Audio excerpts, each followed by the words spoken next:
So yeah, the heat. Oh dear. I kill you. Comedy. Oh yeah. Hello, Internet. Now please hold on to your butt as two comedians attempt to talk about serious subjects in a not so serious manner.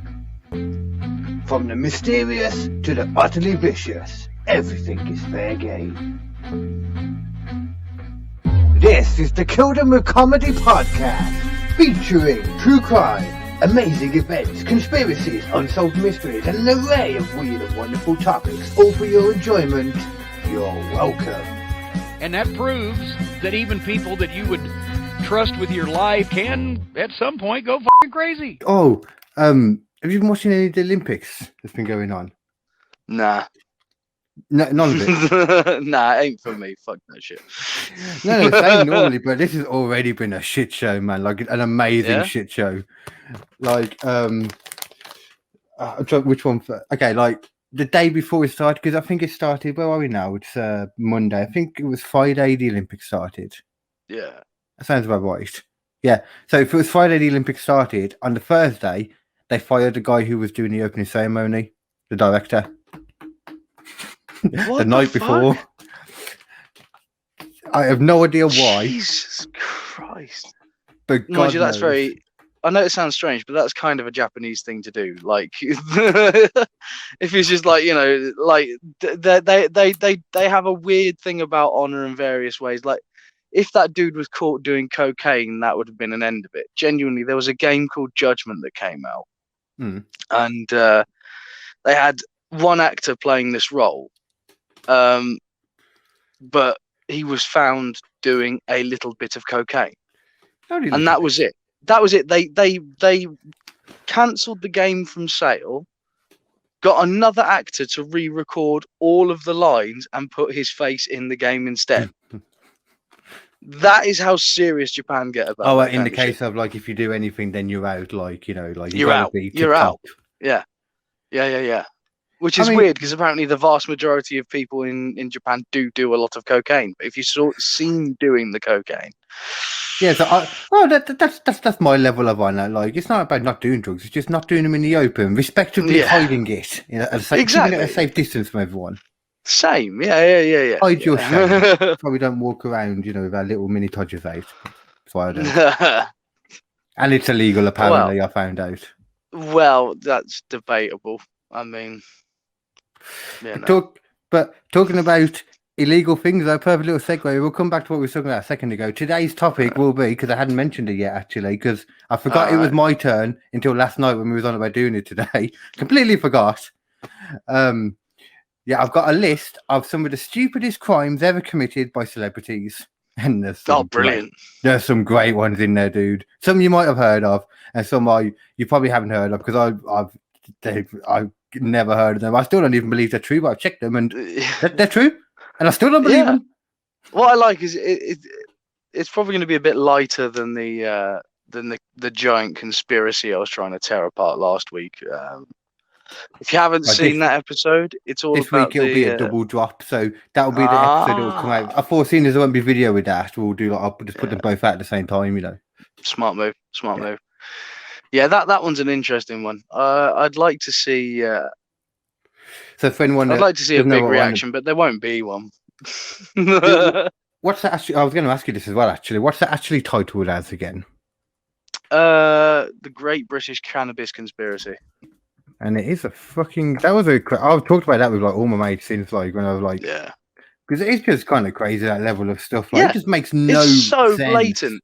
It's so blatant that they don't give a shit about the science, and they don't give a shit about any actual logic. It's just people whose pockets are getting in line with the money. That's it. Yeah. The worst part is disgrace. It's not even surprising at this point. Let's be fair. Yeah, it's the way politics is in the 21st century. Is just it's probably the way politics have always been. To be fair, maybe, probably. Yeah, I probably maybe. I think there's a little bit more respect for the rule of law before, and I don't know. It's the political class having their own fucking rules that no one else can follow, and yeah. That's not true. You're Yeah, trying to make out like they think they're better than us. That's not true. Don't think yeah, that. I Why know, would you yeah. ever think that? Yeah, it's so fucked up, man. But no, the things is this time are a bit more light. Well, I don't know actually. They're definitely ridiculous. Just the same level of ridiculousness, definitely. But I'm into that. that level of ridiculousness still follows through what we were talking about a second ago, though, with the Olympics. The other thing, oh my God, it was crazy.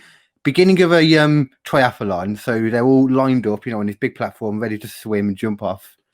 Yeah. And they do their gun, and half of them jump off, sure. The other half can't because there's a fucking speedboat in the way, a big giant speedboat right by the thing.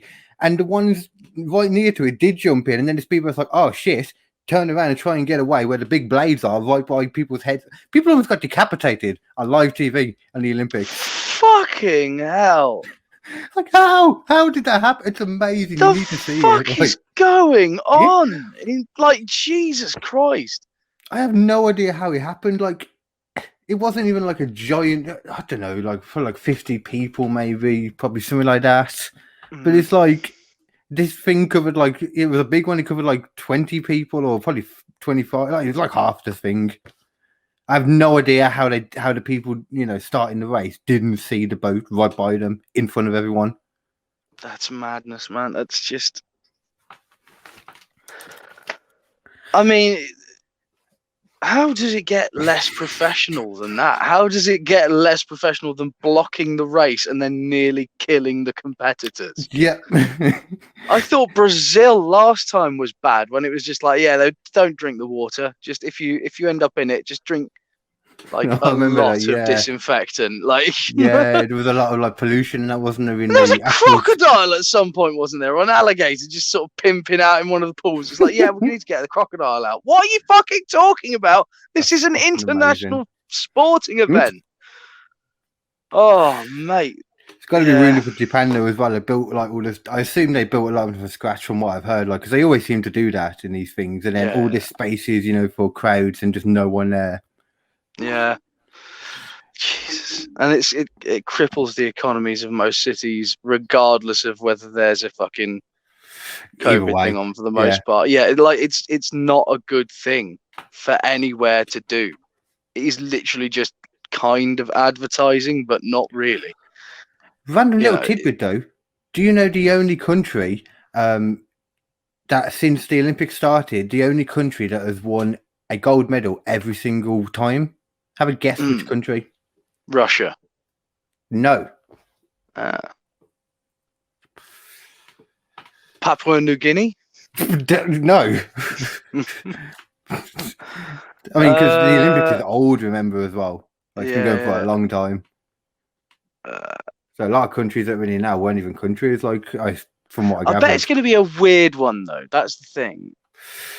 It's probably it's one you definitely wouldn't think of. Out of the 4 options on the thing I saw it on, it was the one that I was kind of like, it's probably not, it can't be them. Yeah. Who is it? Who's most likely to have? I bet you'll never get it. But it's a very known country, you'll know the country, definitely. Is it Spain? It is not. Would you like to know? One more guess. One more guess, go on. One more guess. It's a big country. It's kind of country. India. No, good guess though. Us. Britain. What the fuck? Really? Yep. Nah. Yep. We're shit at everything, Carl. We're not allowed to have that. It's more. It seems to be the reason why is we've just been there all the time. America was one of the options, and they they didn't do one of them. Yeah. Yeah, they didn't do the one in Moscow or something. Yeah. Oh, yeah. That makes sense. Yeah. Yeah, I think that's all it came down to, because China was one of the other ones too, and I don't know. I don't know. I mean, yeah, China's been around forever, so they've been around the whole time, haven't they? I don't know if they were in it at first, then maybe. Yeah, they might not have been in it first of all. They might also have. been fairly locked off under Chairman Mao at certain points. I'm not sure. That's a good point. Yeah. Yeah, communist dictators, everyone, they're shit. See, I didn't. I thought it would be America though, just because I thought, well, if they did the I know they did the Hitler games, the one that was in Germany, didn't they? Yeah. Yeah. So I was like, if they did them ones, you know. Yeah. Yeah. Definitely did the others, I was watching something recently. Actually, there was someone on TV talking about the fact that their grandmother, who I think was Jewish, went and sprinted in that race. It was a relay race and won gold in front of Germany. And like you know, Hitler wasn't handing out the medals at that point for some reason. She didn't want to get the medal anyway, but she just wanted to prove to a bunch of fucking racists that fuck you, I'm better than you. Because I know it wasn't like, you know, like into like the war or anything then, but it was still obvious where it was going by that point, wasn't it? From what I've gathered. Yeah. It wasn't like right at the beginning. They'd already started doing all the drawings and stuff of Jewish people, and anti-Semitism had been like core to everything that Hitler was preaching about, basically. Yeah.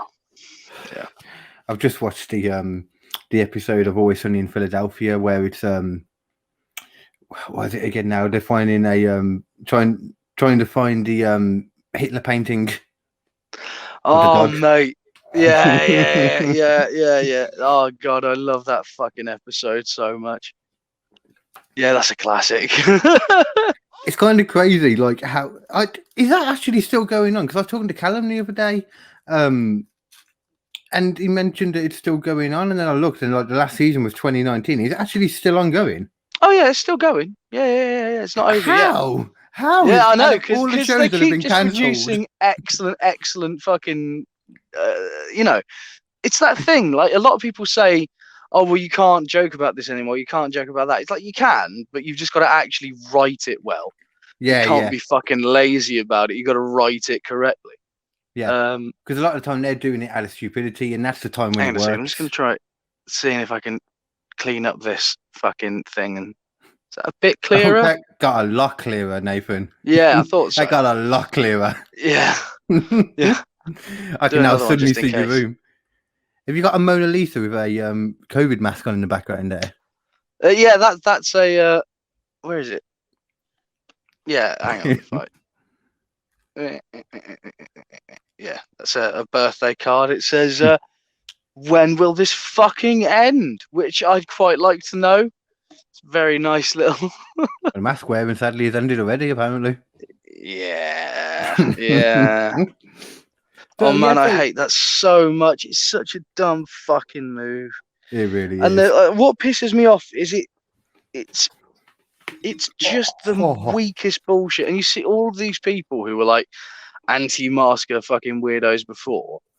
And now they're like, oh yeah, no, I'm never gonna have to I'm never putting a mask on. It's like, mate, you're not having to put a mask on now. You've won, despite all of the evidence and despite all of the scientific research saying that you should probably still be wearing fucking masks. You've won. Congratulations, you've got it. Stop bitching. Hence why the majority of places though still are saying, yeah, it's not legally a legal requirement anymore, but we are advising everyone to wear masks everywhere. Oh yeah, exactly, yeah. It's kind of hilarious though how people will complain against the government when they're doing something they don't like, but as soon as they put a rule in place that they're okay with, like you don't have to wear the mask, to like citing the government stuff all the time. It's like, well, the government say we don't need to anymore. It's like, yeah. Why do you do everything how the government says? Like we said in the last podcast, the government don't care that much about the people. No, the government are fucking stupid. They don't give a shit about you or your family or your friends. They don't care. I mean, I get it from a government point of view, because with that huge amount of people, they have to think about the majority, and the majority in this situation are okay. But it's still, you know, the other people, as we all know. And everyone's like, oh, but the numbers are going down. It's like, yeah, because we had the spike from the euro, and now we've got Freedom Day, and you won't see the fucking spike from that until about 2 weeks. And then after 2 weeks, everyone will be going, oh, there's a spike. Why is the spike? Why is that happening? It's like, because you've released it on Freedom Day. Like, And they wouldn't mind, but you get the news ignoring their own reporters. One reporter will explain all that shit, and the next reporter's like, but we didn't see a spike as we opened Freedom Day, so it's all fine. But you know that it takes time, so why are you just...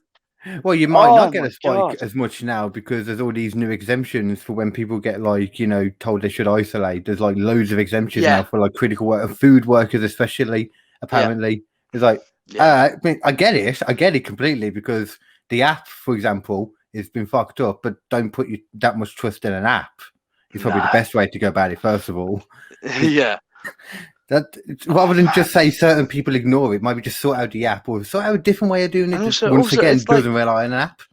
Yeah, and also, okay, so they're crucial workers because they're working with food and nursing and this and that and all these essential things that if someone's infected with something, they can spread to a huge amount of people incredibly quickly.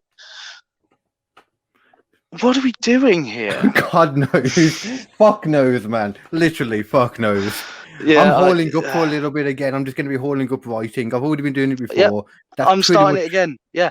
Like my plan for the next few months, I've got the gig on the August the 1st. I've got a stand-up competition with Ailstones on the 20th of September. Apparently, that's going to be fun. But other than that, I am just going to be writing the sketch show. I don't fucking care, and I don't have time to fight for all of these fucking spots, man. There's like 3 or 4 regular gigs at the moment that are happening weekly, and then there's like a smattering of like monthly ones on top of that. But unless you know the people, you are not getting on that show. End of story. And it feels like it's weird at the moment because before like you said, there'd be these weekly ones going on, so you could kind of keep your set going as well. Now it feels like you're kind of having to relearn it every time. Oh, I feel like that anyway. Yeah, same here. Yeah, because I used to do 1 a week, guaranteed. I would never do less than 1 a week, and I could see the set progressing. But now I've done 2 that were about 3 or 4 weeks apart. And it's like, well, I've just completely forgotten everything that I was doing. I've forgotten the lines, the inclination, the rhythm of it all. It's all just, it's gone. It's the rhythm more than anything as well, because you remember the words, but it's like you forget the little things you put in there, how you say it. The pauses as well. Those little pauses that can turn a sort of a titter into like a guttural belly laugh. You know what I mean? Mm-hmm. At least, I mean, from the, like, we're not even, I don't think we're even, well, no, you're not saying it for the same thing as well. It's not even in the competition wise, like, because everyone's in the same boat. It's just annoying. We're just bitching. Annoying. That's all we're doing. Yeah, I just really like to be able to get on stage regularly. And until I can do that reliably, I don't see the point of fighting for it. I just don't. Especially at the moment as well, like we said, and right now, like just like I agreed to got a gig on Thursday now. Nice. Leanne at that the one we didn't do, the other pub. I think. Yeah. The other one. Yeah. Yeah. But that's good though because I can get my set together a bit more in my head because I got that one in Thingy the week after in Ipswich. Oh yeah. And then I'm just planning to take a break for a bit then to write and get some shit done. Same here. Yeah, it's nice to have some live shows turn up, and it was nice to do a few live shows here and there to just keep your toes in the water, all that kind of stuff, and just make sure that you haven't lost it all. Just to remind yourself you can do it still more than anything as well. Yeah, exactly. Because we're all just kind of plodding along at the moment until everything gets really back to normal. It's getting there, but it's still in a bit of limbo because of literally what we were just talking about, Yeah, and people not vaccinating enough, and I'm doing my. Yeah, I still don't hear. Yeah, I still hear more and more stuff about people like, oh, I don't want to do vaccine because of this and that and the other, and it's like, to a certain extent, I do understand some of their worries, but not enough to not do it. Yeah, exactly. Because don't get me wrong, I'm kind of worried about having my second vaccination now because I was actually quite affected, I think, from the first one just because of my migraines and shit. The amount I got in that week after it's the only thing that makes sense. So I know I'm going to feel like shit for a bit after the second one because apparently it's worse. But I'm planning for that now, Yeah, I'm I'm just not going to have gigs like in those few weeks after. It's at the beginning of August. Yeah, I do wonder whether because I got a bit depressive afterwards, and it could have been linked to that, or it could have just been the fact that we were all coming out of lockdown, and I don't like exactly. people. Yeah. I mean, it's such a thing at the moment that the whole there's even been a name for it. Like I keep seeing it pop up in adverts. What is it? I keep seeing it like freedom release anxiety or open anxiety or something. Yeah, opening up anxiety. Yeah. Opening up anxiety. I think that was it. Yeah. I don't have that too much because I've just sort of. I don't know. I don't really mind all that much. Yeah, that's the thing. I don't have as much free time as I did when it was all in lockdown, and that annoys me. Because I got so much shit done. I got so much done. I completed 5 fucking half-an-hour episodes of Post-Apocalyptic Model Treehouse, which you can find on SoundCloud, YouTube, iTunes, Spotify, Stitcher, wherever you find your podcast. Find that shit there. It's fucking brilliant. But yeah, I did that for an entire year. It was fucking good as well. Well, I like to think so, but it's that thing, isn't it? If I did all that, and then you come out the other side of it, and everyone's like, "Oh, do you want to go for a drink? Do you want to go do this? Do you want to go do that?" It's like I kind of have to, yeah, because we haven't seen each other for fuck knows how long. But at the same time, can I just stay at home and do more writing? So the difference is then between you and me in that case, I am more than happy to admit that I am an unsocial bastard now. I'm happy to admit that. My friends know that about me by now. I used to be the most social bastard ever, not so much anymore. The older you get, you're more you're like, what? I don't like most of these people. I just don't like them. They're all dicks. Yeah. I thought the odd person I meet, I really like the odd person. People hate them. Yeah. Vast majority of them are just foul and inconsiderate pricks. Pretty much, yeah. Yeah, it was my birthday the other day actually, and I managed to have my entire day ruined by someone parking in the wrong space outside my house. Like literally, I'm a middle-aged man. I would do that much for the whole day. Yeah. Because it's all right to park outside my house. I'm not a weirdo. My problem is that there are 2 spaces outside my house. 2 fucking spaces. You can fit my tiny ass micro in there and a goddamn transit van, and there is enough space for everyone to get out their drives. But this motherfucker in a Golf turns up and parks slap bang in the middle of what is clearly enough space for 2 goddamn cars.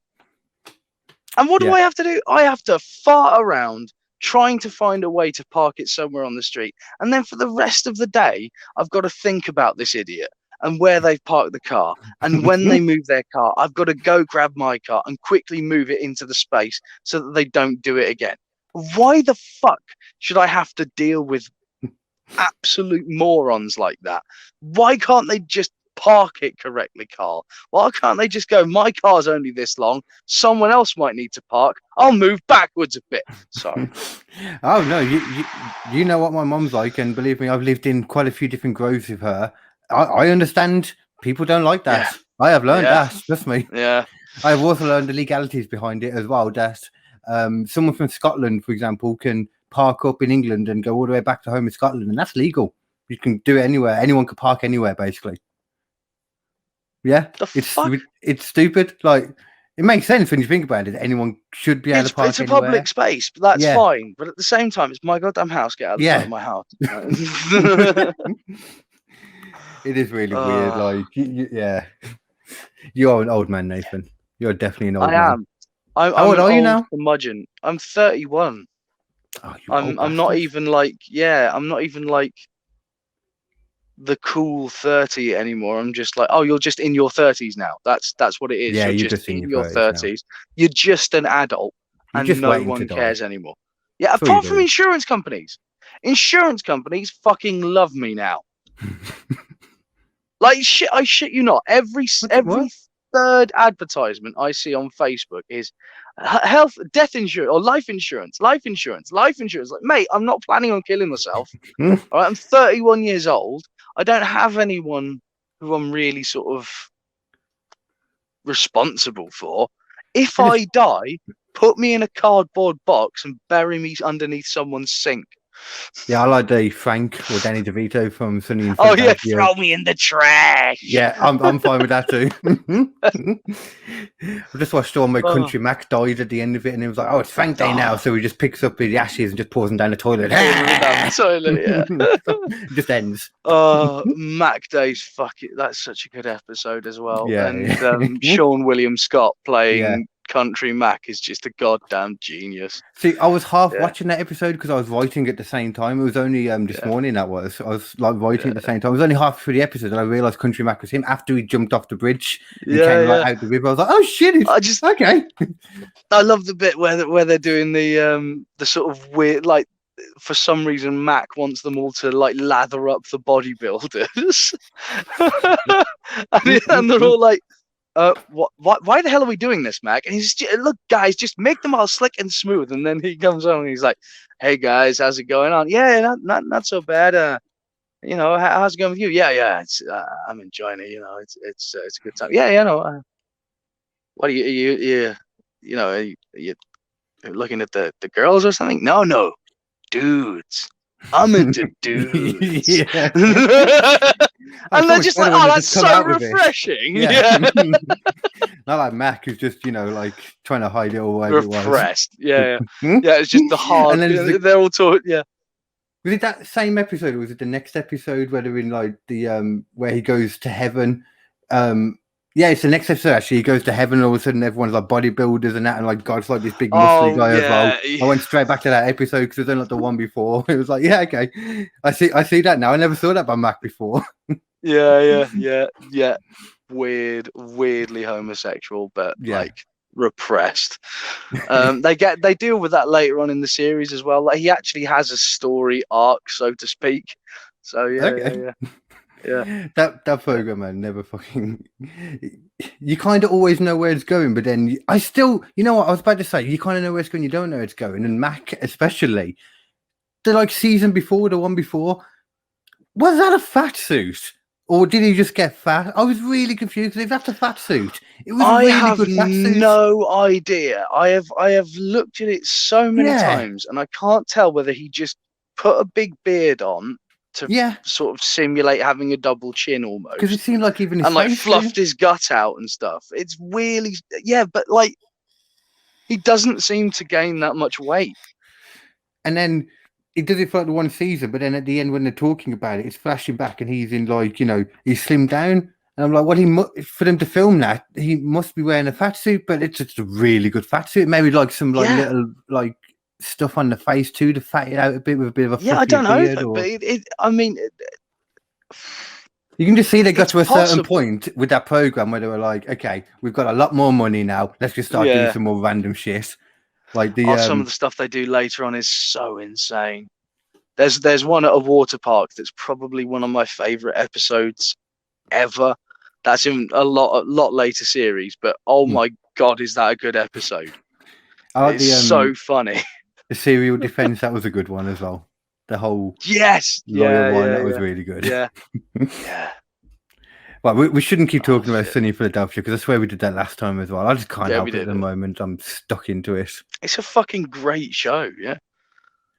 You know, and it's quite surprising that the only thing that's been banned from it is the times they use blackface, apparently. It's the only thing that's been banned, like the episodes that have been taken off Netflix. Really? Yeah, there's about 5. I didn't even know they'd taken those episodes off. That sucks, though, because that means they've taken off the Lethal Weapon ones. Yep.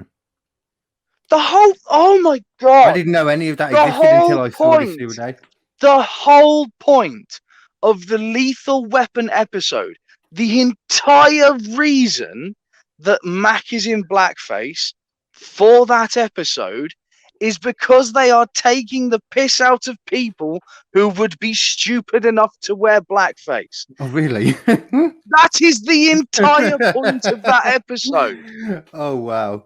That's the entire point. And they've just removed it from Netflix for no reason. That kind of shows the level of it as well. And the level of like ridiculousness, that's the only thing as well that they're keying on to. All the stuff they do in Always Sunny. Yeah.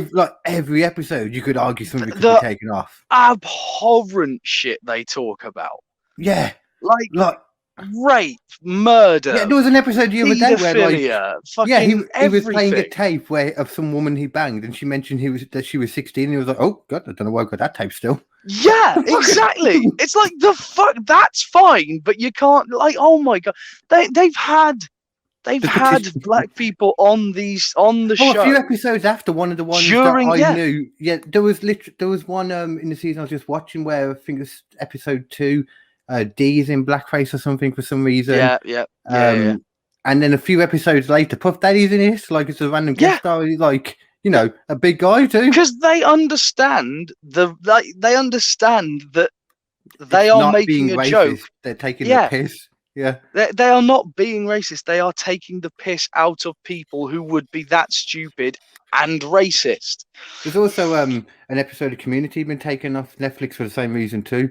Because the second one of it came along in the episode and they were talking about how it happened before. And I was like, I don't remember this. And I've seen clips on YouTube. Like, I haven't seen the original Dungeons and Dragons one. Yeah. Oh, yeah, I know why that one as well. You want to know why that one's Ken Jeong, isn't it? He's not playing a black person. Oh, where is it then? He's playing a dark elf. Okay. A dark elf has completely black skin, i.e., not just sort of brown or dark brown. I've seen the picture. Actual pure black skin, which doesn't happen in nature, and more importantly, again, the entire point of the joke was that everyone else was telling him it was kind of racist. That was the entire joke. Was that they were once again taking the piss out of someone who wouldn't think it would be acceptable to turn up somewhere in blackface. But in that one, it was even a step further away, and he wasn't even actually in goddamn blackface. And that was arguably as well the same reason the same thing that, like, you know how everyone says Chevy Chase said like racist thing to the other people like while they were filming. That was essentially what he did as well, though. Did you hear what he actually said? No. He was complaining about the writing, saying there's all this racial stuff and all that. It's like, we're taking the piss out of all these different cultures. You might as well just make me turn around to, I think it was, I forget her name, Shirley. It's like, maybe make me turn around to her and insult her and call her a N-word. N-word. That's what he actually said. He wasn't being racist. Do you know what I'm saying? He was like, why are we doing this? Yeah. But again, there's this fucking thing in this world at the moment where it's like you just can't say that word, or you just can't do that thing, and it removes all context from it. Now, the context. I've had this discussion before with various people. Like, would I do blackface? No, I wouldn't. Would you say that word like Chevy Chase in that situation? No, you wouldn't. No, I wouldn't. You should still look at it, especially when it's an older person too, from a completely different generation. But more importantly, like, it doesn't mean that word cannot be said ever. And it also doesn't mean that you can't, impersonate someone else from a different culture. Like, the thing about blackface thing is it's gone from just blackface to now you can't do an impression of someone else who sounds like that. Yeah, I'm sorry. That's a strange thing. No, I can. I absolutely can. If I can come up with a person who sounds like what I'm talking like, that isn't racist. I'm sorry, it's not. It's just not, no. But you can see like people trying to argue that in the future. Yeah, but I do think people are wising up a lot more now to the whole like ridiculousness of a lot of the cancel culture type thing for things like that. Just taking stuff completely out of context, and it happens all the time. I mean, and the thing is as well, you can have what are clearly like racist versions of a voice. Oh yeah. Like everyone knows the stereotypical quote unquote Chinese voice, which doesn't actually sound like anyone who is actually Chinese. You know what I mean? And it's the one where they basically replace like L with R. Yeah, and they just go a lot. And it's like, mate, that isn't you're just being racist. There's nothing there that is actually similar to the way that person actually talks. They did exactly that kind of thing on WWE a few years ago, and it was so weird to watch. Yeah. But for example, if I'm going to do an impression of a Chinese person, I am not just going to do a basic bitch-ass Chinese voice. I am going to try and, I'm going to try and impersonate an actual actor. So what's the one like Poe's dad? That is one of the ones that I will try and do. Poe's dad from the Kung Fu Panda. Okay. With the noodles, and he loves his noodles, and he's all about the noodles. That doesn't sound racist to me, because that is just an impression of what a Chinese person with a Chinese accent would sound like. In that film, especially, it's a character too. Yeah, that's exactly what it sounds like. Not exactly what it sounds like, because unfortunately I'm not that good at that voice. But I mean, I don't even think that, like, if you're doing a generic voice, you can even really say that's racist. Or, the generic stereotypical impersonation that you hear a lot of the time. Because from someone like me, I will do an accent if I'm asked to sometimes, and I know I'm terrible at it, and I'll try and do it sometimes. Like the improv show that I'm doing tomorrow, the Extreme Improv, I know one of the rounds includes random impersonations. And then I know I can't do impersonations, and sometimes they sound a bit racist, but I'm not trying to be racist. It's just I'm not good at them, and sometimes they sound a bit. It's like I had a sketch where I played a bunch of, like, quote unquote cholo gangsters, like a bunch of, like there was one guy who sounded a little bit like that, is pretty cool. And then there was the other guy who just sounded a little bit more high up the top, he's not too much of a problem. But that's just a voice, man. That's just a person that you can hear out in the world. That guy is there. You can see interviews with that guy. You can talk to that guy. And then you can take that you can also take that back a little bit, so it's not quite that big, and instead it just sounds like a sort of person who's kind of acclimatized a little bit more to America. So it's not quite as big, but you still have that kind of thing at the back of at the front of the throat or the mouth, where you're not quite saying the words in quite the way that some other people would say. Oh, fuck you! But it's beautiful, isn't it? Like, that's the thing. It's like it's just and generally I've heard this loads, and I'm sure you probably agree. You can't really. It's hard to do an impersonation of, like, a voice you don't like, or you haven't got some kind of look, because you need to listen to it a lot. And there's just something to it, Most of the time, like, it's just because it's a weird voice as well. Like, some people just have weird voices. But it's that thing as well. It's like, now I'm gonna do an accent now that a lot of people will immediately think is very, very racist. But it's not. Okay. Yeah. Trust me, because I am just going to do what I think is a kind of African accent. So, again, I am not doing too much. I am not trying to make it sound like the person is stupid. I am just trying to do a voice in the same way that a person would do that accent.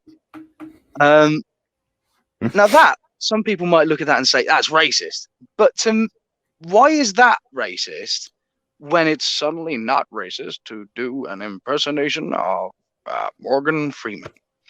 Now, when you're doing a Morgan Freeman, everybody seems to think everything's just fine. Andy Dufresne crawled through a river of shit. Like, that's fine. But he's black.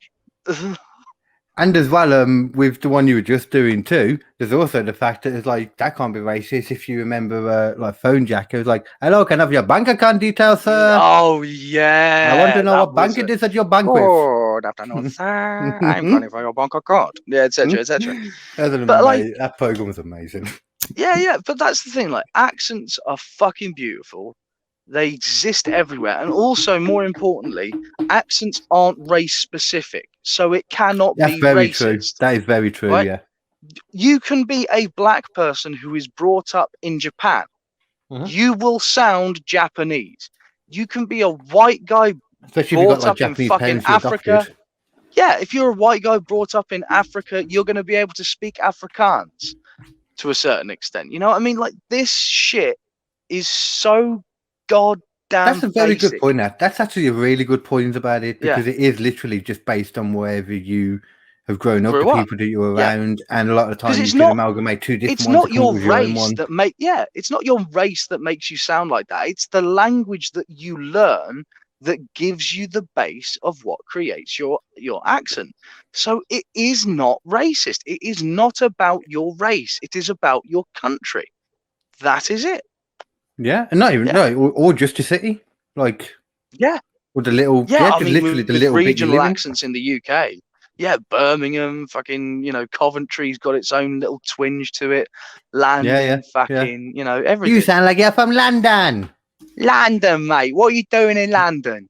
Yeah, I just to clarify, I base my London accent on Russell Brand saying it and forgetting Sarah Marshall. You sound like sorry, you're I'm doing from a London. podcast. Yes. Hello, Nathan's parents, mum. My dear. What? Oh, I'll have a chunk. Yeah. What was that? I'm having a bit of wine. It's Oh, yeah.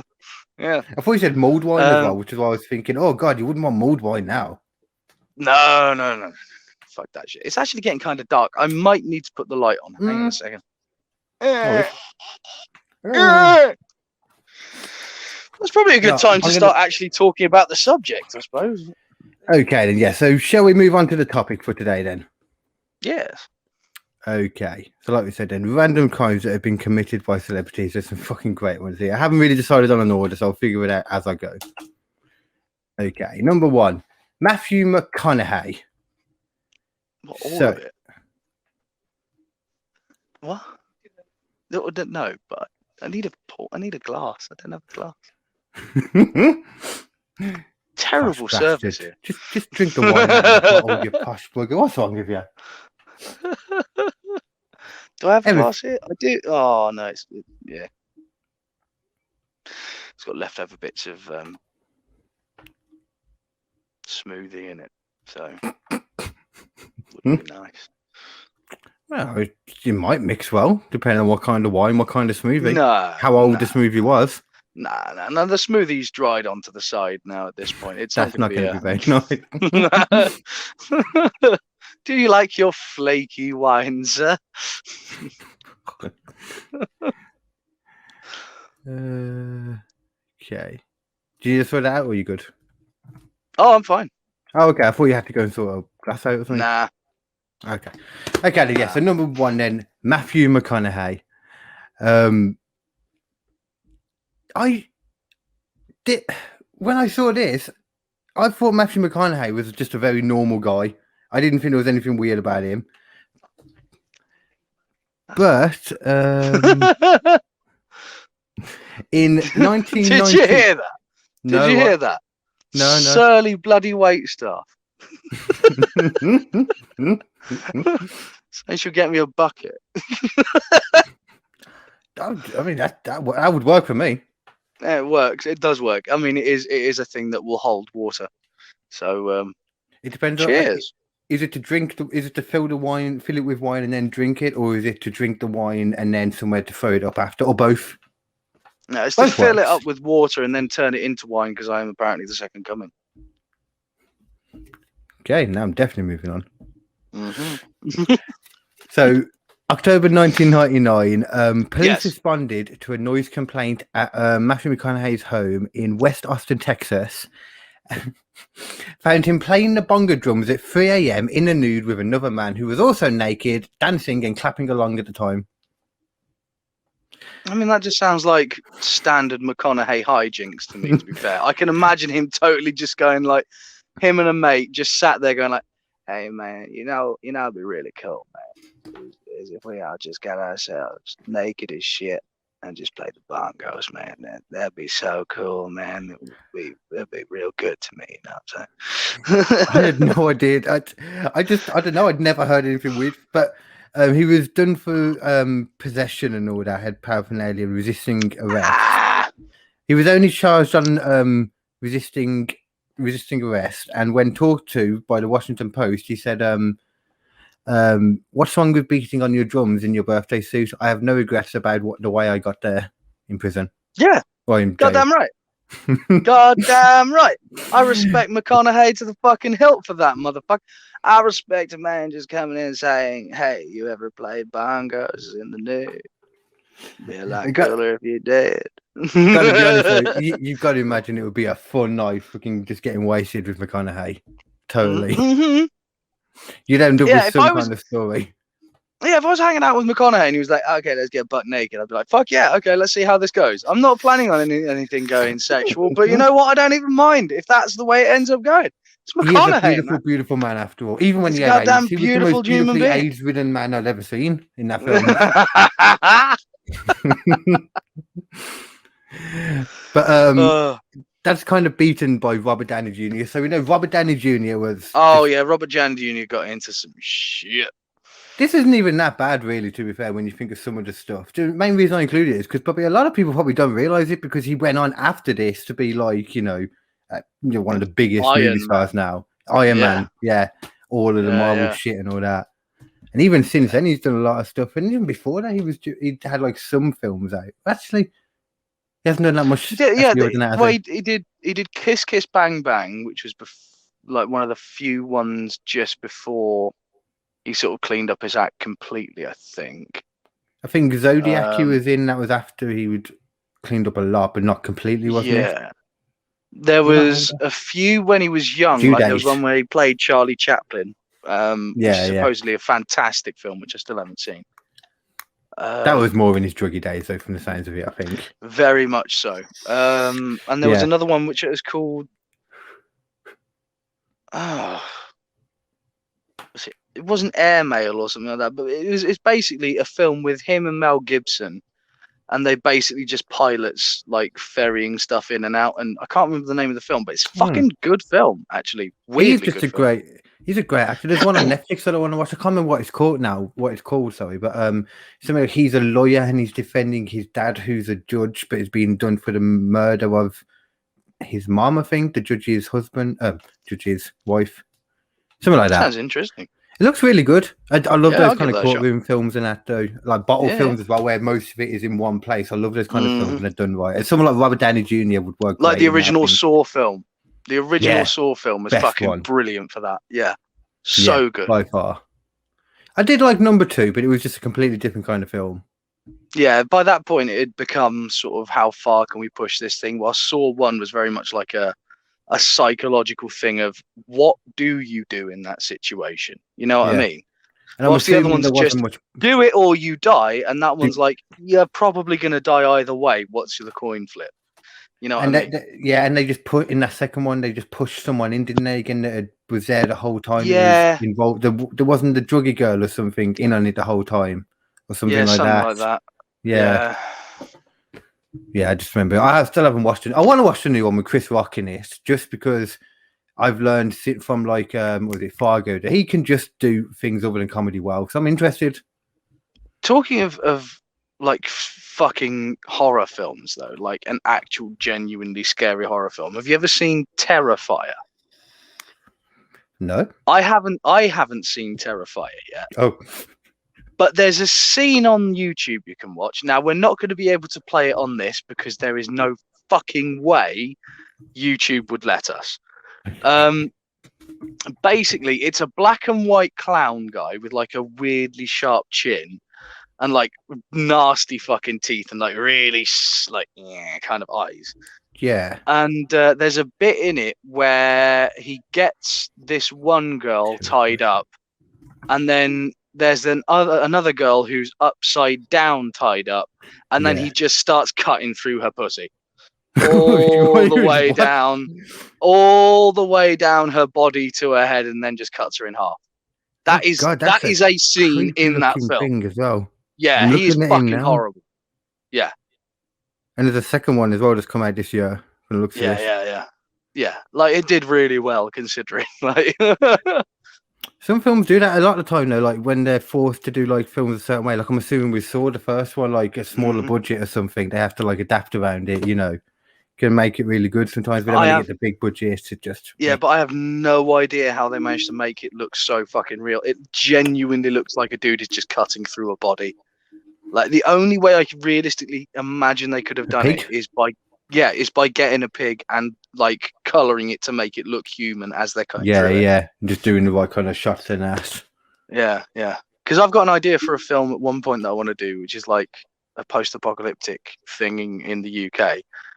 And like one of the things I was thinking is like, how do you get really good like wound effects? Because like post effects, wound effects are fucking horrible.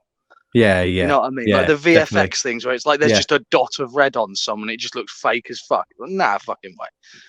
It is one of the things that takes you out very much, that kind of stuff. Yeah. But if you say got a metal plate and laid it across your back and strapped it in position with like duct tape and stuff like that, and then put a layer of like pig skin over the top of that, and then pumped the pig skin with a load of fake blood, and then as soon as like someone hits you on the back in that particular scene, bam, it just looks like you've been cut open. The only problem with that is, though, it would look like, you know, the old films when, as they do that, you just see suddenly their back's got about twice as thick for that shot. But you see, that's the thing. With the metal, you can realistically go 3 mil, 4 mil quite easily if you've got a blunt blade that you're hitting something with, and then if you're hitting a piece of flesh against that, the flesh only has to be couple of mil as well. So at most you're adding like a centimeter to the back. It's actually not as much as it would seem. Yeah, I mean, you could probably hide a lot of it anyway. As long as you just have to film it smartly and edit it smartly. Yeah. Like a lot of times, you just tell Basically, when you notice it in films, it's because they're just not really tried to hide it in any manner. Mhm. You know, you can always One of hide the worst it, though. ones I ever saw for that was it was a really good film other than this bit, but it was it The Forest or something like that? And it was basically a girl goes into the Japanese suicide forest to try and find her sister, who's a twin sister. And like, is it the greatest horror movie? No, it had a couple of interesting scares in it, but one of the bits that really let it down was there was a dude who was hanging in the forest, and he's hanging there, and you can see like the back of his neck is like skin color, and then just on the other side of the rope, it's all been made to look like it's rotten flesh. It's like, come the fuck on, people. I can see the fucking makeup effects. I don't really understand why, because anyone, like, you know, that makes films is generally a film fan, and you know, as a proper film fan, do you look for little things, especially when you start making, you analyze things. But then again, I suppose maybe at that point you're also thinking you're making it for the people, more so for the majority of people that don't even think about that kind of stuff as much. We're very interested in making stuff like that, so we maybe, but at the same point, isn't that sort of what's the difference between like? I'm saying they're thinking. I don't agree with them, but I'm just wondering. Oh yeah, no, I know, yeah, but like that is to me the sort of difference between like a Joss Whedon and a Francis Ford Coppola. You know what I mean? Is that the attention to detail? Francis Ford Coppola directed Godfather and Godfather 2, didn't direct Godfather 3. But like genuinely a fucking amazing director. Whilst Joss Whedon, like, it's all fun to a certain extent and it's all light-hearted and shit, but I mean, didn't Joss Whedon have a lot to do with the Avengers? The terrible version. Yeah, he did Avengers 1 and Avengers Age of Ultron. Then he got the job on Justice League after Zack Snyder dropped out and turned it into that fucking abortion of a film. Okay, yeah. And then fucking Justice League comes out, the actual Zack Snyder one, and it's actually good. And like, I don't understand how they fucked it up that badly. Didn't they have Martian Manhunter in that as well originally? Yeah. Like, he's in the Snyder cut, and they just cut that out completely from the normal version. Cut it out completely. And not only that, but it explains so much. And once you see Justice League, because I watched Justice League and sort of immediately had to go back and watch all of the old other DC things. So I started at Man of Steel again, and then I went through Batman versus Superman, and then hit up Justice League again. And like, once you see the patterns that he was laying down, you go, oh shit, okay. Like, Justice League was the linchpin for the other two. Like, Man of Steel is a entertaining enough movie, but it doesn't feel like it's doing anything special. And then it doesn't Batman feel versus like a Superman film either, which is the only reason I like Man of Steel. Yeah. Then Batman versus Superman comes along. Now, Batman versus Superman still has some distinct problems in it. Batman should not be killing that many motherfuckers. We've already explained this on one point on this podcast. God, yeah. I would do a Batman versus Superman cut where I would literally just cut all of the fucking deaths that Batman causes out of the film. All of them. They make up for about... yeah, and they make up about 10 minutes max of like a 2.5 hour, 3 hour film. Just cut them out. They are not needed. They don't develop the story. I mean, I like the idea. I like the idea of the like, what is it? There's that one comic. I know we've talked about this before as well. There's that one comic where Batman's a bit gruff, who's a bit old. I think it's a Dark Knight. Yeah, Dark Knight. Yeah. I'm trying to remember. Yeah, it's Frank Miller who wrote it. Yeah, that sounds right. Yeah. And he's like the darker one. He's like more into killing. He's like a lot because he's been tormented all this time, and that seemed to be the way they were going with it. And that, to me, like looking at it through that lens, I kind of got it. But they never explained it. They never made a point of it. Yeah. There was a whole story that they could have explained with that.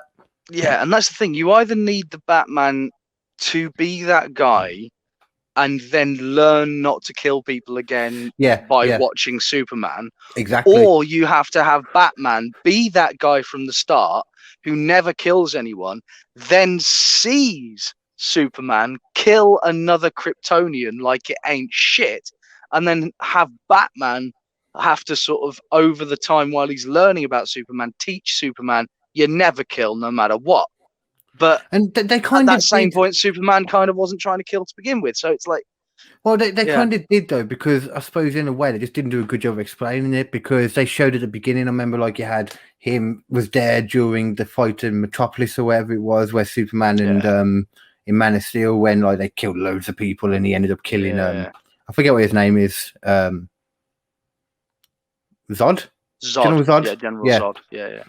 Like, I will find him. That's my favorite line from that movie. Have you ever seen it? I've seen it. Well, you yeah, must have seen it. Do you remember that line though as well? It's like when they're still on Krypton, and they're just dragging Zod away, and he's like screaming at Superman's mother, like, "I will find him." I did like the actor that was doing him as well. Like, he's a great like bad Michael guy, Shannon. That man is just fucking intensity in human form. Like, he's just always really angry. I've just realised though, I never actually got around to telling you what Robert Downey Jr. did I? No. I had your face half covered up then with the document, and I just saw the eye popping out. I was like, oh god, what the hell is that? That's my Michael Shannon face. I understand this. I'd like a chocolate bar. How about you? I don't understand that. Would you like a chocolate bar? Not an American one. Terrible, apparently. Okay, so Robert Downey Jr. anyway, all it was is that he was found passed out in his neighbour's house when they returned home. Oh, in his underwear, and he was in the kid's bed. Like, and apparently, from what I've gathered from the story, he generally thought it was his house he was going into. Yep. Like, just how? Because he was absolutely trolleyed, mate. Yeah. Like, he wasn't even in the same realm anymore. He was gone. You know. I can't imagine. Like, it's weird to imagine, because it was before I even knew who Robert Downey Jr. was. I've only known him since like the kind of like Marvel times, and a little bit before that, but not much at all before it. You know. Yeah. Like I think like maybe Due Date might have been when I first knew him. That was just before Iron Man. Do you know which one that is? Oh, yeah. No, I remember which one you mean. Yeah, I love that film. Yeah, it's a good one. Yeah. But the bit where he's just jacking off in the car is unacceptable. Yeah. And the way that Robert Downey Jr. is like, it's like, why are you not reacting more to this though? You know, why are you still trying to turn around? Yeah, it's not like oh man, come on. It's a dude, get the fuck out the car now, right now. Yeah. Get out the car, or I'm gonna beat the shit out of you. Well, at least you just get out of the car. At the very least, just you get out of the car. Yeah. Just no. You just turn around and try and go to sleep, and then notice the dog's doing the same thing. Oh god. But Ozzy Osbourne anyway though. Do you know what Ozzy Osbourne did in 1982 while he was in America?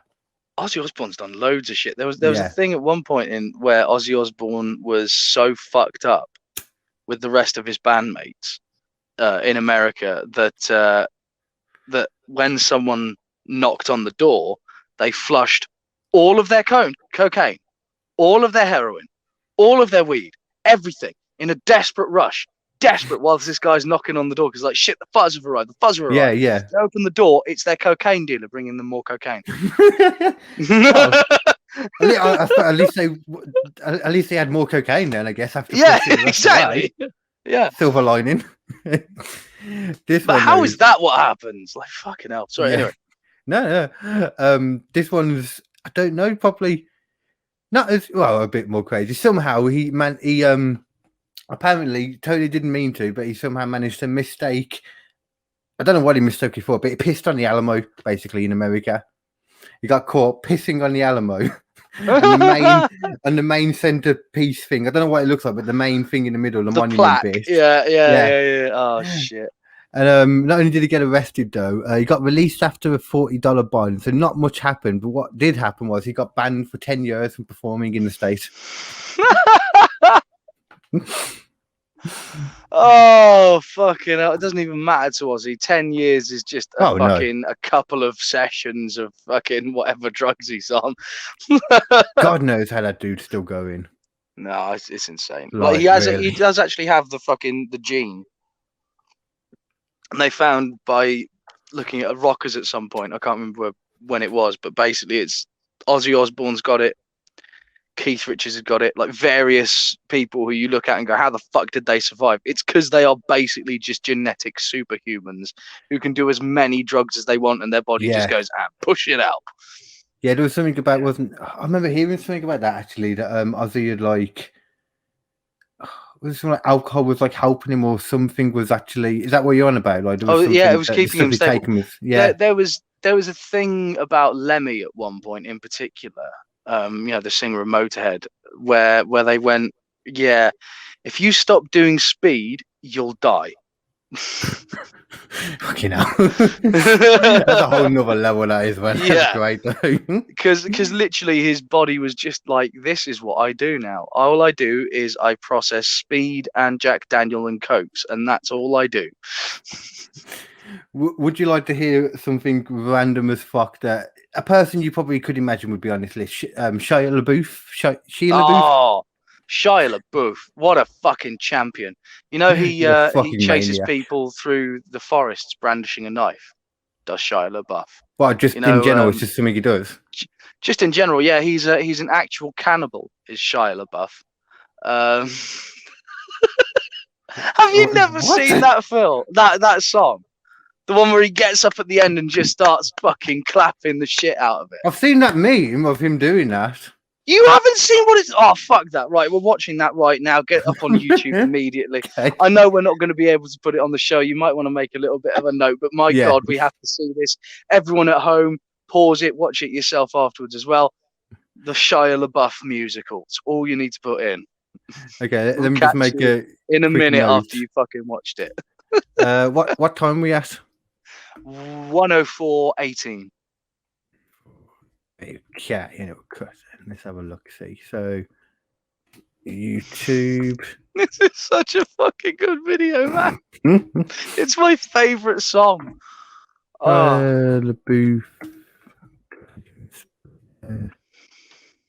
B-O. B. Just put that's right. Yeah. Song. Yeah. Okay. Shia LaBeouf song. Did a Rob Cantor thing? If it's on a stage, then yes. Yeah. That's the one. Okay. This is so good, man. This is so fucking good. Remember how to do this now? Best YouTube video ever made. Tab. There we go. Get audio. It's a wine and hot dog burp. Can you see that? I can indeed. Go. Whatever, Lightroom. I own all of you. Right, let's see this then. This is so fucking good, man. This is so goddamn good. Get ready for the time of your life. You're walking in the woods. There's no one around and your phone is dead. Out of the corner of your eye, you spot him. He's following you, about 30 feet back. He gets down on all fours and breaks into a sprint. He's gaining on you. Shia LaBeouf. You're looking for your car, but you're all turned around. He's almost upon you now, and you can see definitely there's never blood seen on his this. face. My God, there's blood everywhere. Running for your life from Shia LaBeouf. He's brandishing a knife. It's Shia LaBeouf, lurking in the shadows. This is like Nightman Cometh level, this is. Yeah, man. Shia LaBeouf, killing for sport. Shia LaBeouf, killing all the bodies. Actual cannibal Shia LaBeouf. Now it's dark. You seem to have Oh, it's lost going to be in my head, this but is, you you're know. hopelessly lost tell already. yourself. Stranded with a murderer, you creep silently through the underbrush. Aha! In the distance, a small cottage with a light on. Hope.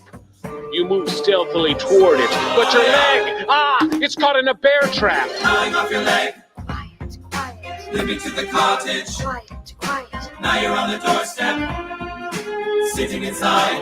Shia LaBeouf, sharpening an axe. Shia LaBeouf, but he doesn't hear you enter. Shia LaBeouf, you're sneaking up behind him.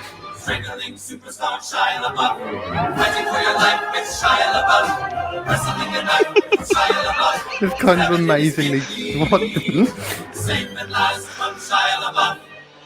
You limp into the dark woods, blood oozing from your stump leg. You've beaten Shia LaBeouf.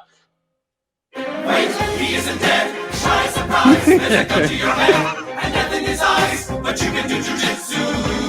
Superstar Shia LaBeouf, legendary fight with Shia LaBeouf. Normal Tuesday night for Shia LaBeouf. You try to swing an axe at Shia LaBeouf, but blood is draining fast from your stump leg. He's dodging every swipe. He parries to the left. You cut him to the right. You catch him in the neck. You're chopping off his head. Good song as well. Decapitated Shia LaBeouf. His head topples to the floor, expressionless. You fall to your knees and catch your breath. You're finally safe from Shia LaBeouf.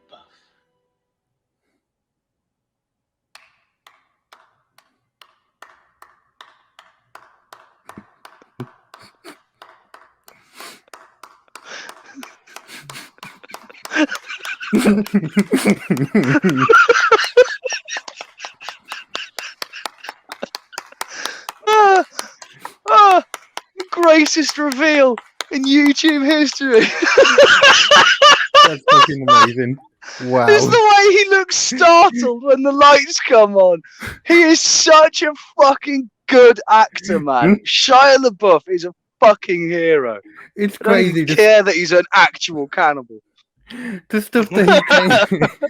It's ridiculous as well. Like, I remember him from Holes. That's what I remember him from, first of all. Yeah, man. Yeah, and what was Even the Stevens. Even Stevens, bro. Man, fucking hell. That's kind of amazing. It's good, I mean, isn't it? It makes perfect sense now. This next thing that this next little story, that makes even more sense now. Yeah. Wow, Oh. that's great. Yeah, it's fucking genius. I fucking love that guy. Yeah. So he was in 2007. God knows if it was, I wouldn't be surprised if it was the same kind of time. He apparently intended to stop by a Walgreens in Chicago for skin cream and cigarettes in the middle of the night, but it landed him in jail because he was taken into custody after a security guard, noting that he was drunk, asked him to leave and he refused.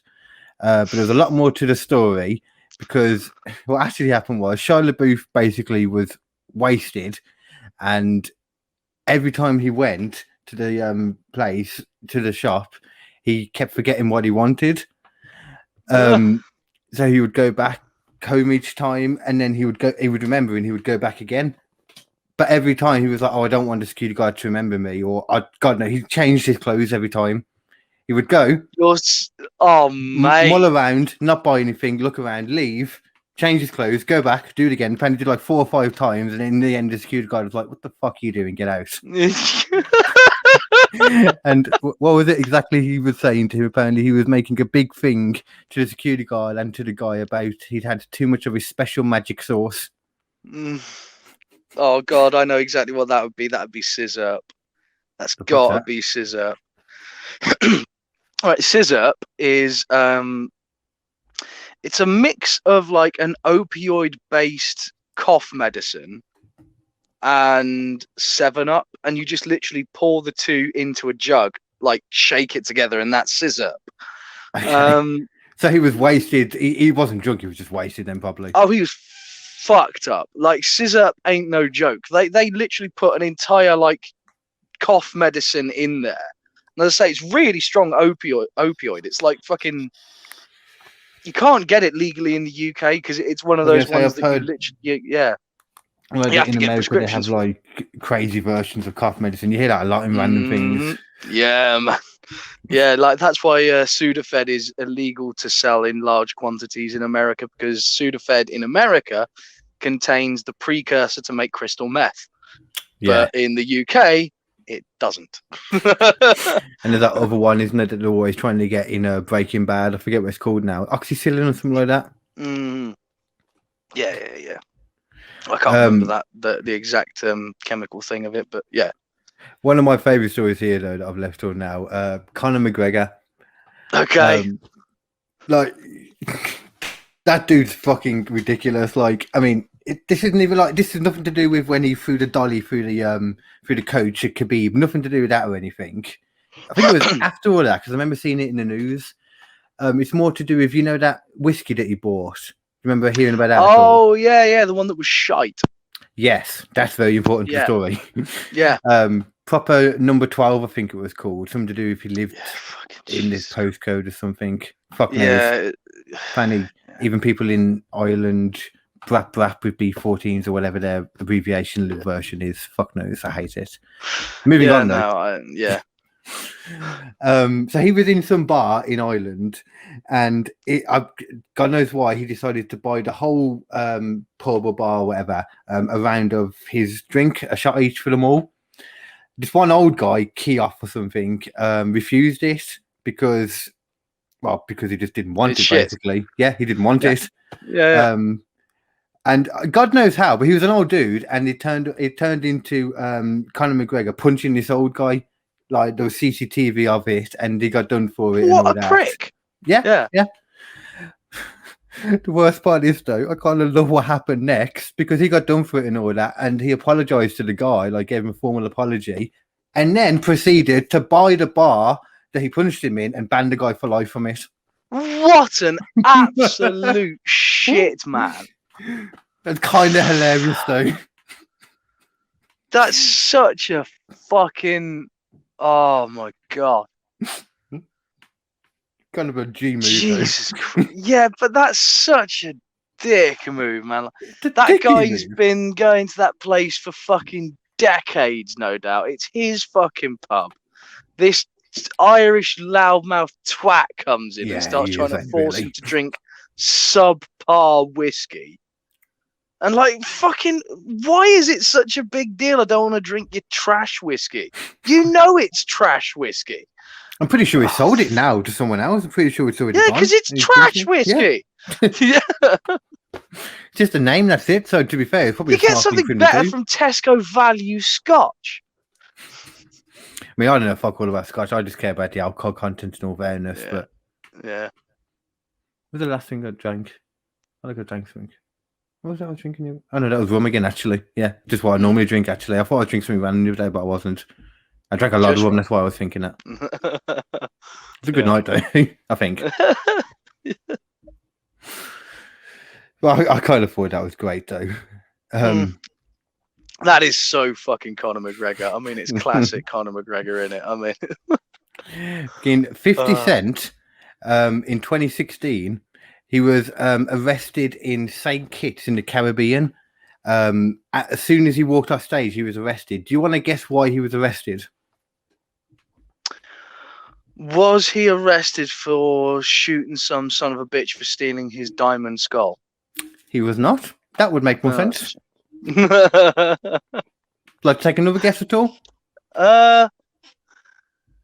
Did he shit in a bin and then throw it at someone? I think he did it afterwards on the reports, but no. They were okay with that part. That's fine. That's it. That was okay. Well, it's what we do. This is legit. What he actually got arrested for in the Caribbean was rapping the word "motherfucker" once on stage. Because really, over there the word motherfucker is illegal. You cannot say that on stage. You can't perform the word. Oh my god, fuck those people. It was Seriously. on the Friday. He ended up being there till the Sunday. He had to pay a fine and then promptly flew off straight away. Apparently, I'm sorry, as soon as but he left the courtroom, just went.